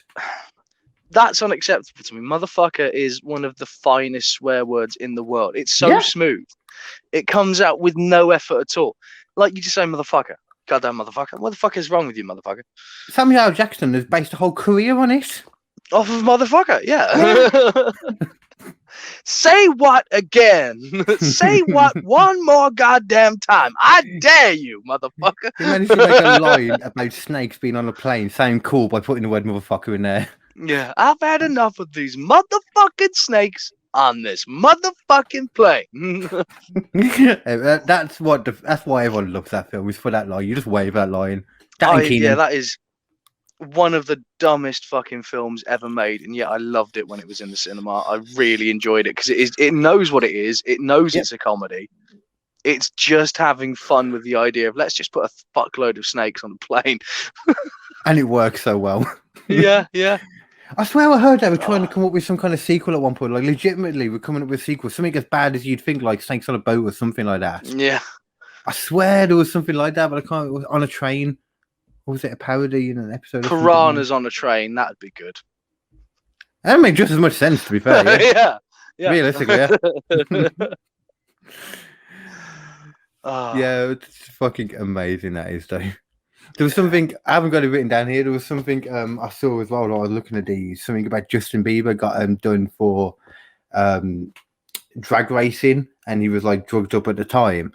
But the thing I found shocking was that apparently all of his entourage had gone around in the street beforehand and were like using their like big jeeps and that to block off roads to give him a strip to drag race on. No fucking, oh god. But the one main guy in his entourage that was leading it was the guy's fucking dad. No wonder Justin Bieber is like he is if that's what his parents are doing. If that's what his parents are like, yeah, fucking hell. Dude was wasted, like not just drunk or anything, like, you know, he was drugged up in that. We're nothing against that, but don't then drag race. Don't drive, yeah. Yeah. Yeah. And then your dad, and it's just so strange. That's such a fucking, it's such a sad indictment of how shit their parents are, realistically. It's just, it's not really surprising. It kind of makes everything make a bit more sense when you think about Justin Bieber, though, to learn that. It really does. I mean, his whole fucking rise to fame was very, you know, sort of contrived and weird. It was just like, oh, look at this cute little boy who's playing music, who's clearly been taught to do this by his parents, and his parents are obviously making him record and do this kind of stuff, and now they're building on it. And it's like, yeah, don't use your kid as a tool to make money. It's fucking gross. At least one thing we've learned is that, you know, child music stars, they always lead a healthy life afterwards. Oh, yeah. I mean, one thing we've learned. After that Nobel Prize that Britney Spears won, like, that just put that argument to rest, you know what I mean? Like, breaking quantum mechanics like that. Goddamn genius. Yeah. Some of the humanitarian work that Michael Jackson has done, you know, no one takes care of kids like Michael Jackson does. Absolutely. Yeah, exactly. The man is basically a modern day Pope. Yes, I will agree with that completely. Okay. Well, do you understand what all that was going on with Britney Spears? Because I still don't really get going on about that. Her dad basically has conservatorship over her life, which means that he basically gets to decide how much money she gets, where she gets to live, how much freedom she gets, all that kind of stuff. She's saying that she wants her freedom back and that she is completely and totally sane and capable, and then in the same sentence starts like preaching about how amazing and devoted she is to God and how that's all that she needs in her life to keep her sane. Well, apparently that means you're sane in the world. Yeah. So, apparently, it's not okay to talk to imaginary people unless that imaginary person has got a book written about them from thousands of years ago, apparently. Yeah, it's not okay to talk about imaginary people unless that imaginary person has a list of arbitrary rules that you have to force on a load of other people. Then it's fine. And you have to take a register every week. Yeah. to God. yeah. That's what I love. So to do it again. I'm not even sorry, but Sunny in Philadelphia again when they started talking about religion lately and they were debating that, and just fucking great to listen to. Like, listening to Charlie, like have anything explained to him about religion, like the episode where his mom gets cancer. Yeah, the same one with Puff Daddy in actually. Yeah, that whole thing was fucking great. That's how you get. Good. That's how you get away with taking the piss out of things and that, like like someone stupid reacting to it, or a stupid person saying it and not understanding what they're saying, someone pointing it out. Well, the thing in that one as well is Charlie is basically just like he's dumb enough to not know that everything they're doing is fucking stupid. You know what I mean? Yeah. So like everyone else is just like, oh, but this is just what you do, and Charlie's like, but why is it what you do? It's the bit where it's like the stand up, sit down, stand up, sit down. He just starts raging. Yeah. Like, of course, because it's stupid. Yeah. Oh man. It's so good. I realised at one point it was like Charlie was talking to the waitress in it, and I turned around to Mom because she was in there at the time, and I was like, "This is the most I've ever rooted for the victim to give the stalker a chance." Yeah. I've never had that feeling before, but that's what I've got now. Yeah, just give the stalker a chance. He's put in the work. Give him a chance. You haven't seen the reunion episode yet, have you? Yeah, the school reunion. Yeah. Yeah. Oh, you have. So there's a very real chance that the waitress's name is Nikki Potnick. Oh. Because she can't find her name tag later on, and who nicked it? Frank. Yeah. That makes so much sense. Yeah. Yeah, because I keep noticing that lately that they just don't put out her name. Like she'll ring up and that, and then like Dennis is thinking, just say like, waitress. Yeah. My favorite bit from that episode though is just the bit where he goes, "I need my tools. I need my tools. I like to be bound. Don't question me. I am the god. I am the golden god." It's weird since I've suddenly started getting entertained by Dennis more now, because I was saying to you literally like a few seasons ago, I was just like, oh, he's just boring. Same with D2. Yeah, a few seasons back, they were just like these kind of assholes. Yeah. And like later on, Dennis just becomes mad. Yeah, I think it's kind of starting to get to that point now. Yeah, and Dee starts trying to sort of surreptitiously murder people and things at certain points. Oh, the whole episode where she was like apparently being a comedian and doing all this stuff going on to Conan O'Brien, and it was just a rib, the whole of it. I was like, what the fuck, man? That was brilliant. Because I did not expect it at all, because I thought as it was going on and like she kicked Dennis off and she got on the plane, I was like, oh, this must be where Nathan, I think it was Nathan or it was Callum actually the other day, was saying she disappears for a bit to go and have a baby or something from the show. And I was like, this is the bit where she disappears. Okay. I was like, oh, I wonder if we'll get to see Conan. And then he walks in and just there. I was like, oh, it got me just as much. Yeah. Did not expect it at all. Oh, I love that show. God, they're so smart. I've took a lot so of fucking smart. I've been enjoying watching all these things as well. I think it's helped so much with like writing like our thing. I've got like a whole new subplot for your character as well that I need to fill you in about. Yeah. Nice. A lot of the script written now. I'm really looking forward to doing that. If you want me to have a little look at it and maybe sort of do a bit of a punch up on a couple bits, let me know. I'm all down for that. Well, it's all it's fairly improvised. Is it fairly open plan? There'll be a script there, but it's all like, you know, if you want to improvise, if you think something will sound better a different way, if you want to just try something out, that's fully what I want to do. Like everything is open to be changed, to be improvised, you know. That's the same thing I want to do as well. Yeah, it's like we'll do one as the script says it. Yeah, exactly. And then it's like, feel free to fuck about. Yeah.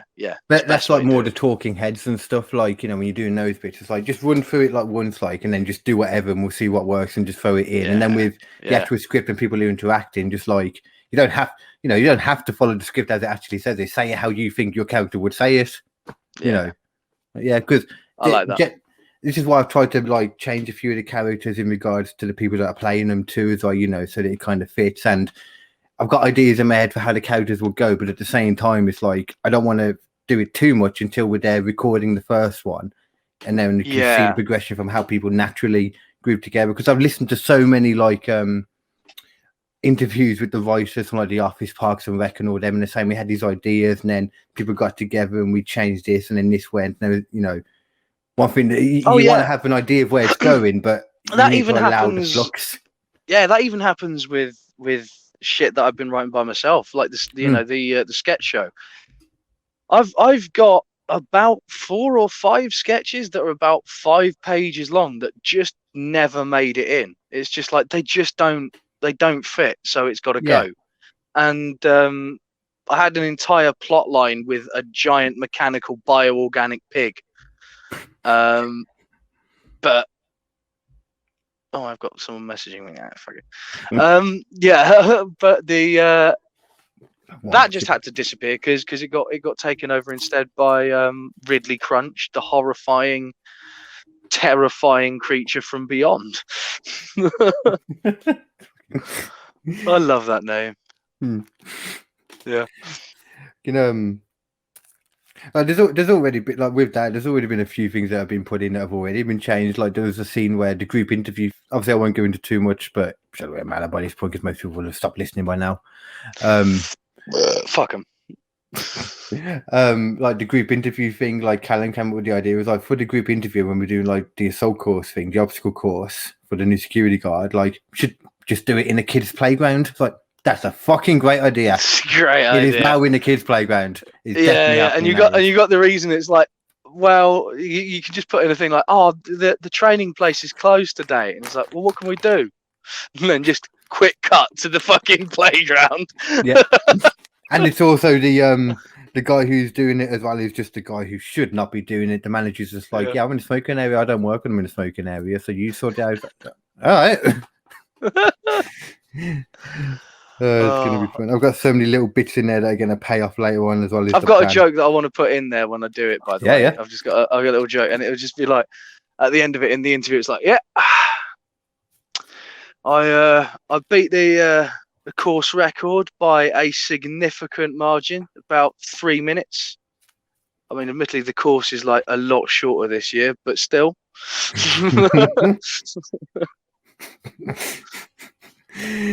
You know, one thing we're going to do as well, I'll cut this bit out just in case anyone does listen. Even though it doesn't really matter, but like your character originally was going to be, and he will be introduced. Oh fucking hell! What the hell's going on there? Somebody messed up on my computer. Like he'll be introduced originally, like I was saying, like as the ex-cop kind of character who, you know, did what. Well, I won't explain it. The joke will be later on, but he'll be like an ex-cop and all that, you know. Yeah. But basically, long story short is about 3 or 4 episodes in, we'll learn that like, no, he was never actually an ex-cop. He's just failed at the exam a few times. And they're like, why did you tell us that? And he's like, well, because I wanted to impress you. And you thought the best way to impress us was by telling us that you blew up an Asian fish market. Oh, it worked. Something like that. Well, well, there was some truth to it. Yeah. I was thinking that, like there was some truth to it. I mean, that's why I'm not allowed to retake the police exam anymore because I did blow up the fish market. Yeah. Yeah. Well, that part was true, you know. There was some truth to it. What was the truth to it? Well, I blew up a sea bass. See, there you go. Shit would work perfectly straight away. Yeah, there's so many. That's the thing about that as well. Is it's just improvise all the punchlines you can. Yeah. And when it gets to the edit, it's like that's the best one. We're going to use that. Exactly. You know what I mean? Yeah. The idea is to end up with way too much, so you've got way too much material by the end of it, but you're just going to pick out the best shit, obviously. Yeah. I think too many programs, like too many, especially creators, from what I've heard, you know, and read of certain people, and that they're just too set on a specific linear way it's got to go, and not open to things changing and fluxing as they go. You know, but all the best programs seem to just go crazy with it.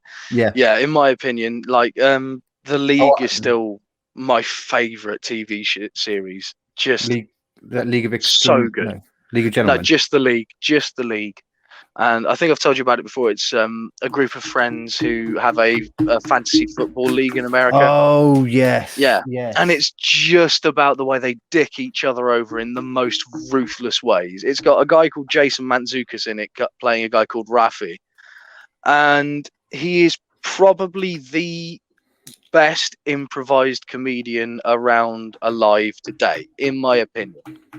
Jason Mantzoukas, without a doubt, is my favourite. He is the best. Let me have a look at that, because I think I might have looked at this person before, which is the one you mentioned. Yeah, you've seen him in lots of things. He's been in Brooklyn Nine-Nine a few times. Maze. Oh wait, is it the?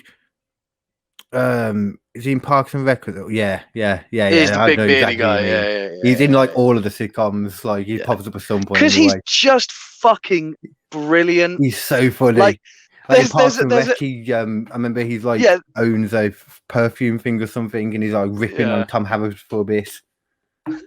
In the league, he's got my favourite line ever. Is right in the final series, and he's decided that he's going to pull a prank on everyone and set fire to the house they're all sleeping in.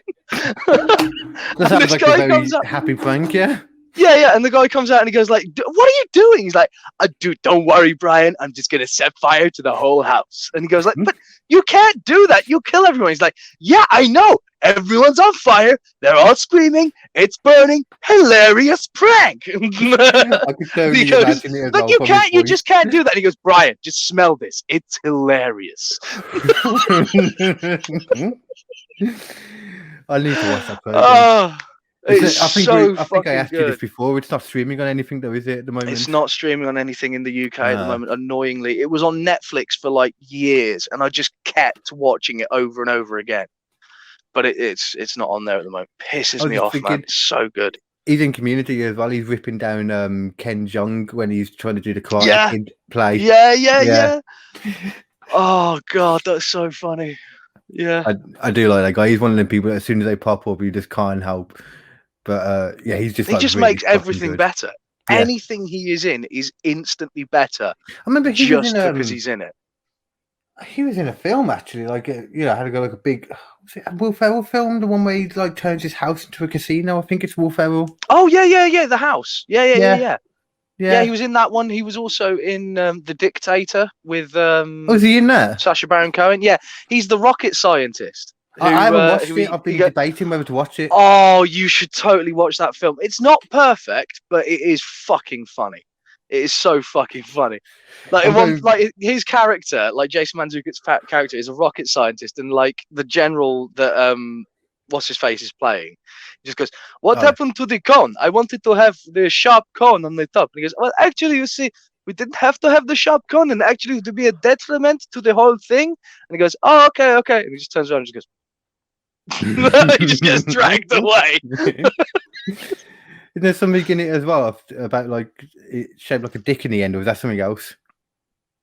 Oh yeah, it's shaped like a dick. Yeah, it does. It does end up looking like a dick. Because I've seen lots of references between that and Jeff Bezos ship that he went up in. Yeah, he's already done that, hasn't he? Now he's come back, hasn't he? I think he's already gone to space and come back. Yeah, he went and came back because he didn't even go realistically all into space. He was just like floating around for a bit and like, "Hey, I'm Jeff Bezos. Okay, I have loads of money. I'm going to go into space and I'm going to look down on you like you're all ants because that's what you are to me." I was watching some. Don't talk over me, Carl. I am Jeff Bezos.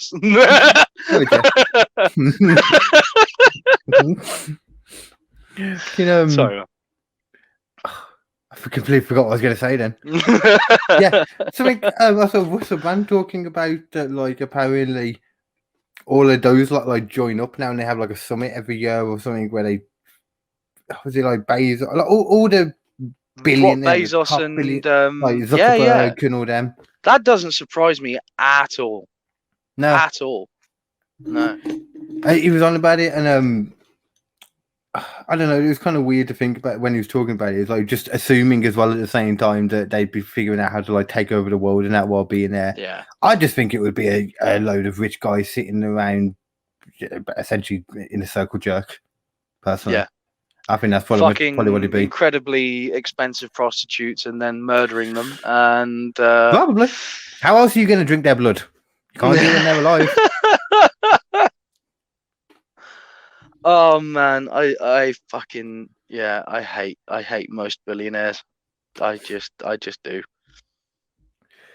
I do, but at There the we same time, when I was talking to Callum the other day, I was doing a podcast with him, and he was on about like, well, I'm probably going to completely fluff up what he was saying now. He was talking about one of the political parties where they believe that like no one should be able to be a billionaire. Basically, it should get like, you know, capped at a certain point. Which I kind of get, but at the same time, if you're kind of doing a business, and that's kind of, you know, it's your money at the end of the day, really. It's your business. No, I understand that, but at the same sort of time, I sort of get the other point as well, because the problem with a billionaire is that a billionaire basically just has a huge amount of capital locked up where it can do absolutely no one any good whatsoever. Yeah. And the only people who benefit from having billionaires in the world are billionaires and bankers, and that's it. Those are the only people. Ideally, you should still be able to earn however much money you are capable of earning. But it should be a fuck sight more difficult to amass that kind of wealth. And if you are earning... Yeah, exactly. Like, if you are earning over £1 million a year, you probably can afford to be taxed a little bit more than someone earning 20 grand. I'm sorry, you can. Well, yeah, you know, It's like it's all these billionaires just going, oh, well, I can't afford to do this and we can't afford to do that. And, well, my company's paying this tax. Well, you're not actually, though, are you? Because for the vast majority of it, you're all using fucking tax loopholes and fucking, you know, offshore bank accounts. So yeah, that's fuck off where and pay your way. That's where it's different. Yeah, I mean, the idea was someone shouldn't be allowed to earn just at a certain point. I don't think makes that much sense because growth doesn't really work like that. But at the same time, it should be taxed, and it should be obviously taxed. And in fact, I think no way around it. There should be a certain situation where once you reach a certain amount of money,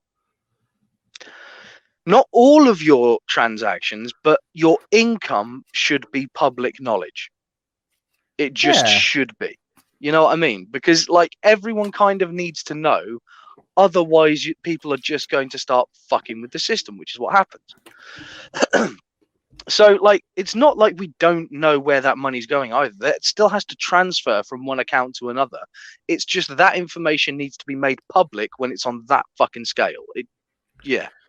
And it's one of them again. It needs to be like a global thing, but it's impossible to agree some global thing realistically. Actually, the UN is starting to talk about it, as is the European Union and various other things. But you know, they're all still run by billionaires anyway. So whether that'll actually make a difference or not. It's like what we were saying before about how people like to say that it's not a plutocracy nowadays, but it is a plutocracy. It has been for a while, and it's definitely more so there.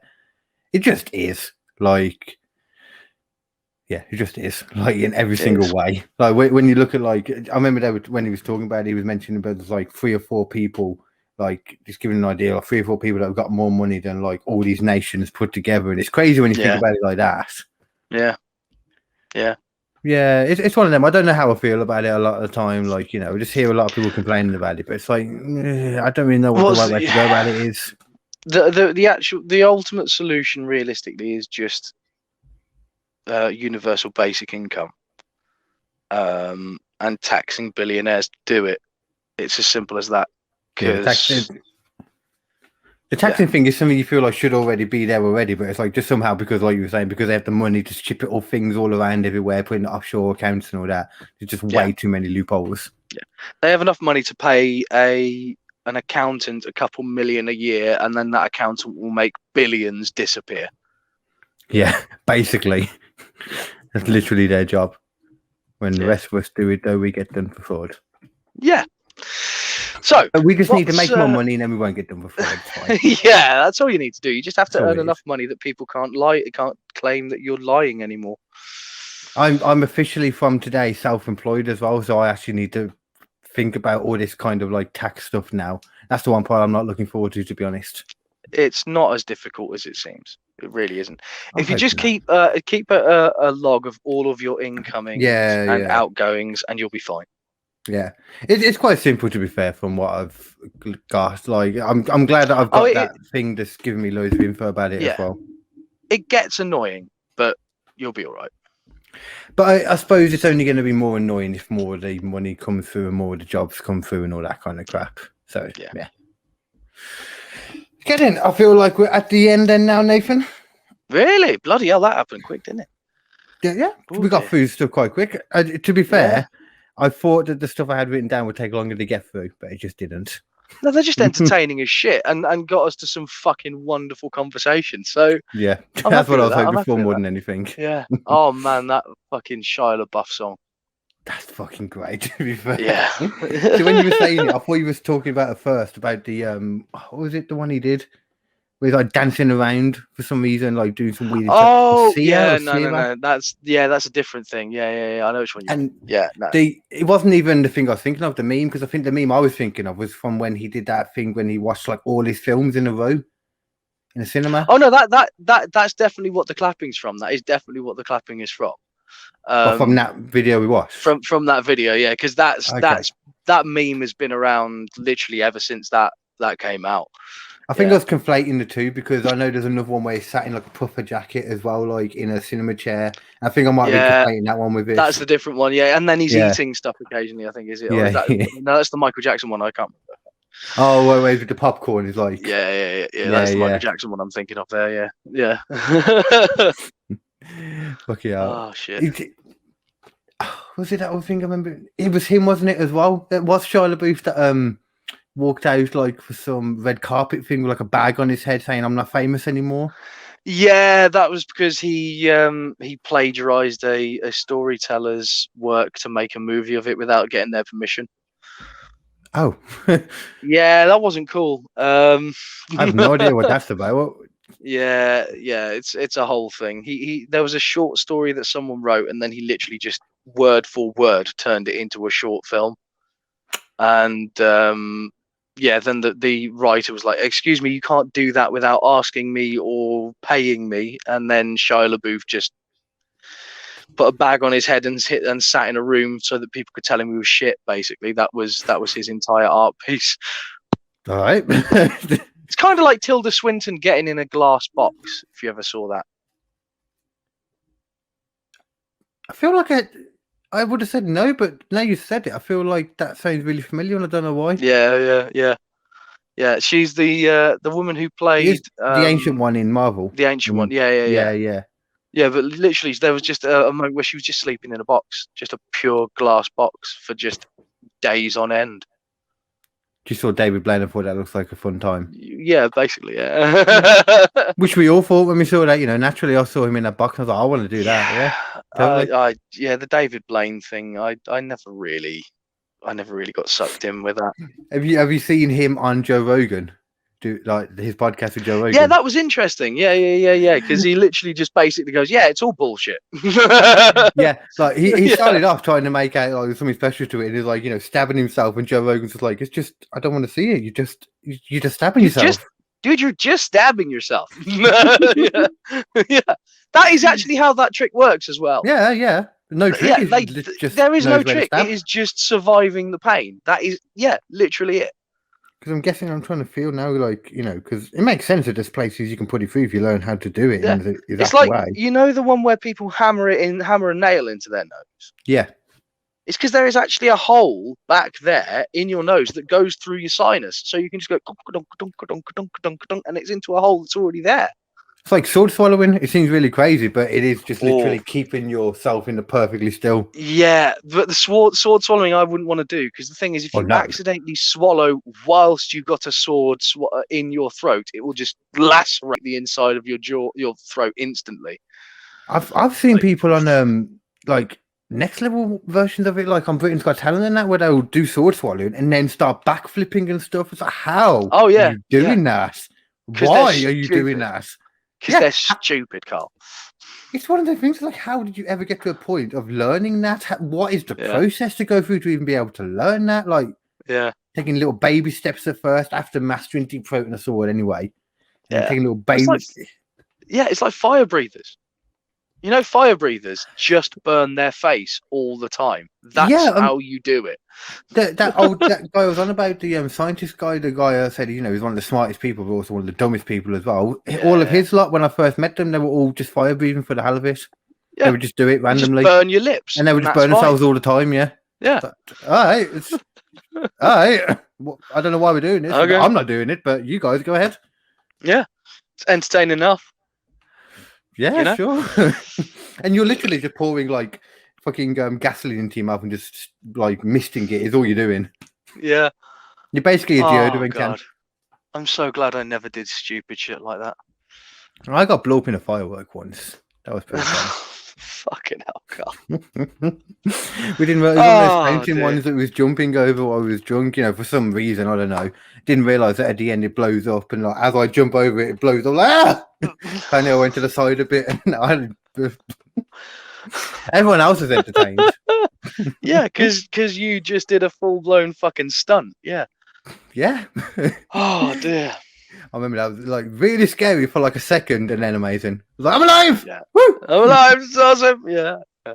Oh, I've done some really. Oh God, I've got a shit to be brain honest. that's gonna destroy the toilet. Oh God.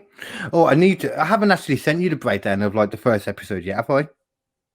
No, not yet. No. Oh, okay, yeah, I'll send it over. I'll send it to like most the other people. I don't think I've even told you the cast list now, have I? Not yet. Okay, I'll do that afterwards as well. Well, with that massive amount of energy you have left, Nathan, do you want to tell everyone your plugs or anything again? Yeah, so What you got Post-Apocalyptic going Metal Treehouse is on YouTube, SoundCloud, Spotify, Stitcher, iTunes, wherever you find your podcasts. It's a one-man sketch show written, directed, and starring me. There's also a gig in Faversham on August the 1st, if you're around that sort of area, with me, Richard Dad, Leanne Easthope, and a dude I've never met before called Jasma 2. So hopefully that'll be cool. Cool name. Very cool name. Very cool name. Yeah, and then I've got the Ailstones comedy competition. I think it's the 20th or 23rd of September. But all of that is by the by. The main thing that's important is Post-Apocalyptic Metal Treehouse. Check that out wherever the fuck you find it. Enjoy. Ugh. And I What about you, Carl? Well, it's Monday today, so by the time people watch this, I will have already done this. But I am in the Extreme Improv World Championship Extreme Tournament. Extreme. Even though I have no idea what I'm doing, but I'm in it. Yeah. I'm in it. So that will be. By the time you watch this, I probably won't be in it anymore unless I get through. Then you never know. You never know. Never know. Crazy Never things know, have bro. happened. Yeah, bro. Somewhere. Yeah. Yeah. That's fair. We just went through a lot Denmark, of crazy probably. things. Denmark is probably crazy, to be fair. Yeah, Denmark is weird, man. And I've also got on Thursday. I am also with Leanne Easthope and Richard Dad as well, actually, at the gig in Kidderminster. What is that? The Queen's Head. Yes. I'm not sure whether I said I was going to be there on that one. I'm not sure. She put Maybe. the group We'll on earlier. So I'm probably not in it. That's fine then.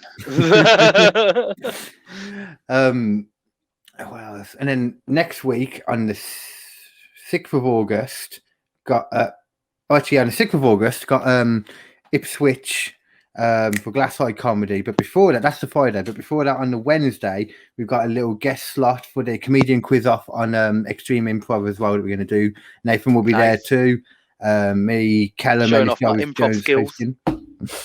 Or random. I guess that's improv. What we do on that, yeah. Oh no, I've got full blown improv. I did improv before I did stand up, my friend. Yeah, I did about 8 or 9 lessons at Leamington Improv with James Cannon, the fucking G. I see you, James, out there. You're a hero. So there's that, and there's also Leanne and what did I say? Me, Callum hosting, and me, Nathan, Leanne, and Alex. I'm going to ask Alex as well. Yeah, I haven't asked him yet. Yeah. That's why I didn't remember him. I haven't seen Alex in ages since the gig I did. That was well, the gig we That's did. the one, That was yeah, in ages ago. Kidderminster. Yeah, same Yeah, actually. yeah, That's the last time I saw him. Yeah. I think that's everything. We'll go with that for now. Yeah. But then there's something that I'm writing and we're going to make in September. I'm really excited about that. The pilot so first much fun, episode. man. It's going to be good. Oh, creativity. It's nice, isn't it? Oh, it's fucking, yeah. I'm really enjoying it, to be fair. It is not. It does feel good, doesn't it? Just making stuff. It really does. It feels way better than anything else. Like I've had a few days of feeling really shit. A few weeks of feeling really shit, if I'm honest. And if I'm honest, I think it's all because I've been so focused on trying to get the Faversham gig sorted out that I just haven't done different kind any of thing, creative isn't it? stuff. Yeah, I'll be honest with you, man. I fucking hate putting gigs on. Yeah, I kind of understand that. Yeah, they're horrible. It is a bastard, isn't it? Yeah, you feel like you just pound it. Like sometimes you have to nag people, sometimes too, and you feel bad about doing that too. And then when you say no to people, you feel bad about that too. We all understand. We all have to do that sometimes when you put a gig still on. Fucking annoying. But that's why I'm not doing it anymore. Like that's why I was doing it before with the open mic, and now I'm just like, fuck it, I can't be asked to do that. The nearest I'll get is the quiz off. Yeah, I'll see how this show goes, but if it doesn't go fantastically well, I may just go, you know what, I'm just gonna fucking take a seat back and just fucking relax and just do the fun stuff, you know. Or maybe next time, like arrange gigs like between two of us, so there's two different people to take things as well. That might be a good way of doing it. Yeah, I reckon. Yeah. But there we go.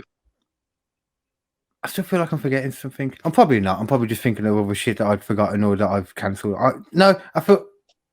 Fuck knows. I'm not with it Quiz today, off Nathan. Returning. No, I've already covered that. I think I'm just making shit up in my head. I think that's all it is. That's fine. Yeah, that's all I do. I'm not with it today. It's one of them. Yeah, it's too hot, man. It's too hot. We not even that hot can't anymore. deal with it.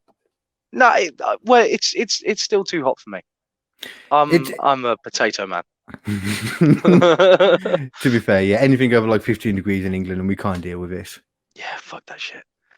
So that's all we've really got, apart from the bit where we say something smart. How do we say it smart this time, Carl? Silence. So yeah, the heat. Oh dear. I kill you. Comedy. So although the heat may not kill you, you could still get killed with comedy. Oh yeah! Oh Jesus, Carl! Someone call an ambulance, quick! I went like pretty much all the way to the floor, and I forgot the camera stops here. I don't know why I committed to that so much, to be honest with you. Committal is what this is all about, mate. Commitment to the fullest. There's a load of crap on the floor as well because I'm cleaning up and stuff, and I haven't vacuumed yet. Now I'm covered. Mate. I'm okay with it. I don't regret it. Fuck good. No regrets. No regrets. Anyway. I have turned into a weird ponytail now, Louis. Do anything? Look, it's not even a hat anymore. Yeah, it does got a tail going on. What the fuck are you... I don't know. Look, this is what happens when falling over. I like it. It's a new look, mate. I think that's the way you got to wear them from now on. Yeah, totally. As long as I've got headphones on and I'm attached to a computer, isn't it? Yeah. Right, anyway, let's fucking end the shit. Yeah, I'm gonna fuck off because I desperately need to take a horrendous turd. So cool. I will see you later. I will send that thing over to you as well. Just have a little look through whenever so you can see the Hell yeah! Hang on a burp. All good. Right. Okay. Cool. Take care, everyone. I'm just gonna go and just collapse. Bye. Yes. Same. Bye.